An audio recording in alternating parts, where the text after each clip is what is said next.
My reading momentum is doing okay. Welcome to Friday Reads. I talk about what I read, what I'm reading, what I hope to get to next, and I am feeling pretty good today. I've been doing vlogs. I think I'm at the goal all month for Patreon. So if you like vloggy content, you can get it over there. I don't like vlogging for the main channel because one, it never performs well. Granted, nothing's performing well lately, so why is that stopping me? But two, I think it's fun to have nice, casual, messy me time in a small corner of the internet instead of a large corner of the internet. Here, I like controlling what you see. It's a little messy out there. But in those vlogs, I've been kind of like checking in about myself, and it's been a roller coaster like it is for everyone. You know, I'm not unique. But today is a good day, which makes me excited. And I've finished 3 things. I'm in the middle of 2 things, and I have exciting plans, so let's get into it. I've actually been reading spooky stuff, and it's been very, very fun. The first thing we'll talk about that I finished is The Woods All Black by Lee Mandela, which I've been meaning to read all year, so I finally read it. Go me. He is a fascinating horror author to me. He's not a favorite. Like, he's never like, oh, I can't put this down. But he always has ideas that I'm like, yeah, no one else could probably write that the same way you did, and I'm interested in the lens and the framework in which you've played with it. Now, this is a short novella. There is no audiobook, so you have to physically read it. I was able to get the ebook from my library, like, stupid easy, so it's pretty easy to read for free in the United States if you have a library, I'm pretty sure. Now, it starts off, like, very, like, historical, small-town vibes. It's in Appalachia. Our main character is a trans man.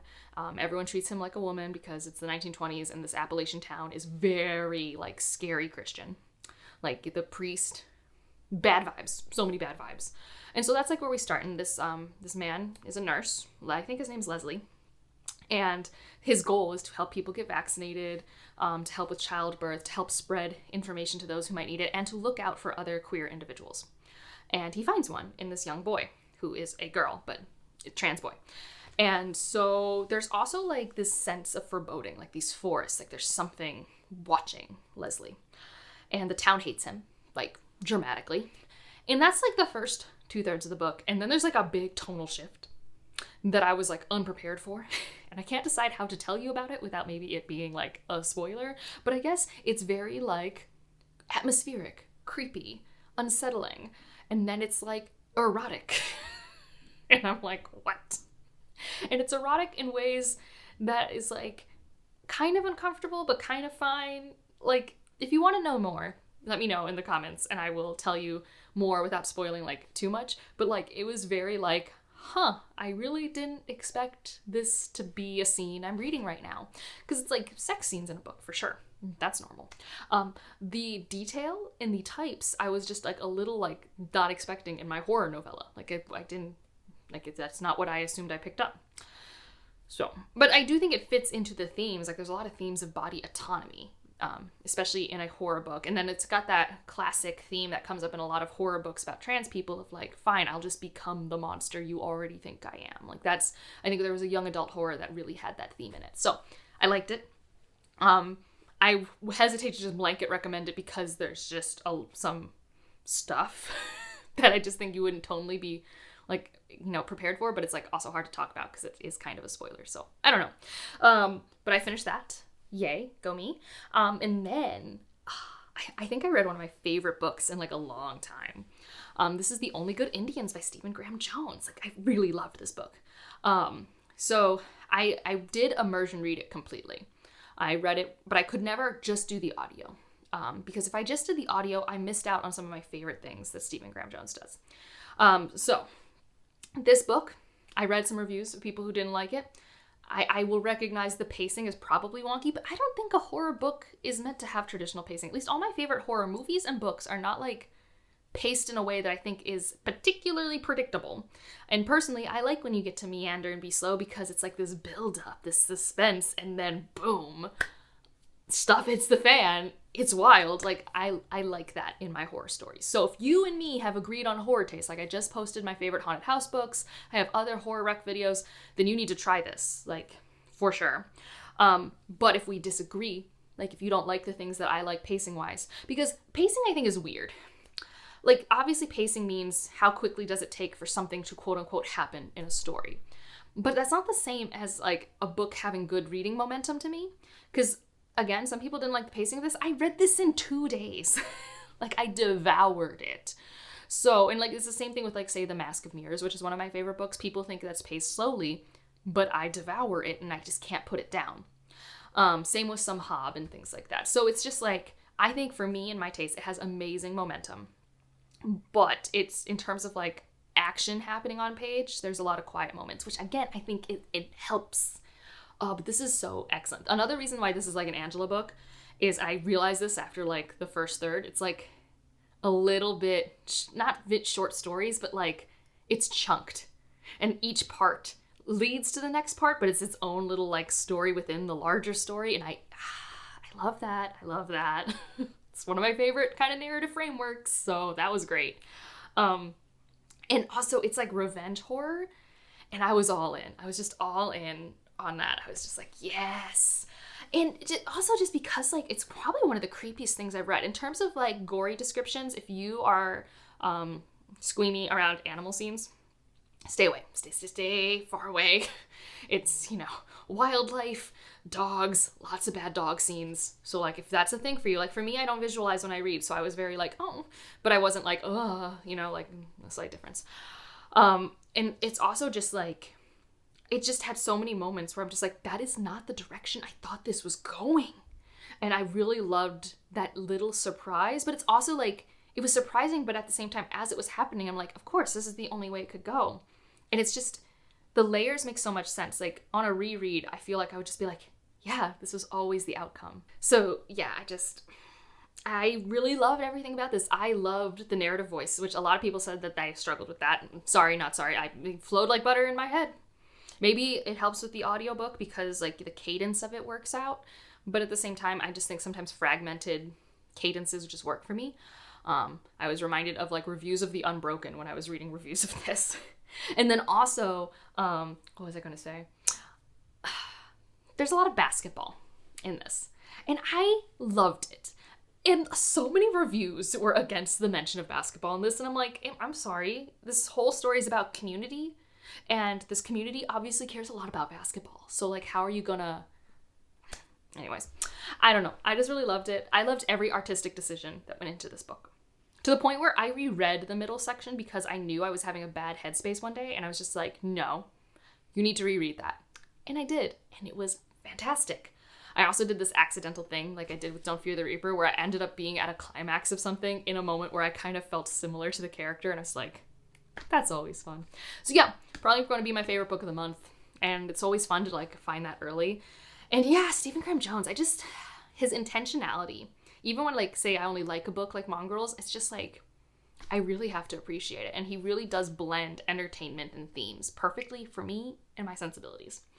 The thing I started is The Frangipani Hotel. Violet Cooper-Smith, another author whose writing style and my brain are like the best of friends. So, I'm about 4 stories in, and what I will say is it's no Build Your House Around My Body, but like, I love Build Your House Around My Body, like, with a passion. But I have enjoyed it. Like, her writing style is great. I just think her endings are a little quick, and sometimes that works for me. So, like, Boat Story, Little Brother, I liked both of those. Frangipani Hotel and Skin and Bones, I think the endings were just a little sudden. And like I said, but I've liked all of them. I've really enjoyed all of them. So far, all of them have been in Vietnam. So I've really enjoyed that and how the setting, like Violet Cooper-Smith is really good at setting and bringing that into a scene. And I think for spooky stories, that's ideal. So this has been great. I am hoping to finish it within a week because I only have half of it left. And it's just so sad that there's only 2 books by Violet Cooper-Smith because her writing style and my brain, they're friends. They're friends. Speaking of another author, because that's the theme apparently, is only reading things where my brain is like, yes, which I want to be doing all the time. It's just happens. Luckily, it's just happening this month. So I've been reading The Oleander Sword by Tasha Suri. Yeah, it's just great. I just love it. Oh, also, I just love this edition. Yeah, I bought my Lotus Empire. It's coming in like a month. I'm gonna put a picture though, because this is a heavy girl. So, The Oleander Sword. Like right off the get-go, when you're reintroduced to our characters and where they are, I love being in their heads and their distinct thought trees. Oh, so good. It's like a thing I love the most. And I can't talk about like where they are because like it spoils the first book, but I love having them had to have off-page quiet moments of getting used to their new positions and then processing them, and the pining between our love interests is just and it's done with letters initially, and it's very good. Yeah, and I'm just getting pumped because there are reveals, there's new magic stuff sprinkled in that like I want to unpack. And like I said, the writing just, it's so smooth. I love the audio. I love physically reading it. So I'm just like, it's kind of my full-time book whenever I just want to read right now because like I love physically reading it. I love listening to it. I love doing both. Let's go. Honestly, if my back was better, I'd probably be done pretty soon because I would just sit down and knit and get it done. But I can only really sit on a couch for like 10 to 15 minutes at a time before I need to readjust. So that's what I'm currently reading. Up next, I have a couple options. I think The Good House, which is a haunted house story by Tananarive Due. I've only read her short stories, so it's like the reverse of Violet Cooper-Smith. I'm going from someone who I like their short stories to a full-length novel. And I've heard very good things about it. So I would like to read that. And it was also like, I had a Patreon poll to determine should I read what I should read for our reading sprints. And they picked The Only Good Indians, and that was such a success. And the running up was The Good House. So I'm just like, why not just continue trusting them, you know? Also though, just next to me, I could be convinced to read Juniper and Thorn, and also like I match. Wow, that's just like, I am this cover, apparently. This is going to be another book with the themes of like, well, then maybe I'll just be the monster, or what is a monster, I'm pretty sure. It's apparently pretty dark. And I, like truly, the last couple years, the things that have been resonating with me are darker fiction, so like, lean into it, I guess. Last thing I wanted to show you guys is Ryan and I went to a bookstore, went to a local bookstore, and we each bought a book, as is correct when you go into a bookstore. He bought, and I think I'm going to read it, so that's why I'm showing it to you guys, Mina's Matchbox by Yoko Ogawa. Again, a book that I am beautifully matching. Although this one's, I guess it's not quite matching. It's just like a type of beige. I think this is supposed to be a Japanese mystery. So I'm excited to try this because I haven't read any of those. Granted, I don't read a lot of them, you know, Western mystery, but I really loved The Memory Police. If you want a throwback video, Ryan and I did a Memory Police review together. It was in like, gosh, that was 4 living situations ago. It was a while. And then I bought for myself, and maybe I'm going to try and read in November. Because it's Indigenous Works Month. I don't know if that's the right, Native American History Month. I don't actually know. But also just because I have it. And also it's Tommy Orange, Wandering Star. This is a signed edition too, which is kind of exciting. Yeah, I love There There. If you don't know, There There is one of my favorite literary fiction books that I've read. And I don't know if this is like a continuation or anything like that. I mean, like There There was just a contemporary. So I don't know anything about it other than I have loved Tommy Orange in short form and long form, so I'm just going to read him. I actually own a copy of There There right over here. Come here. And I even own it despite its disgusting step back. And that's my struggle with The Only Good Indians, is it's only sold with one of these, so I have to figure that out. But look, they're so color compatible. So that was very fun.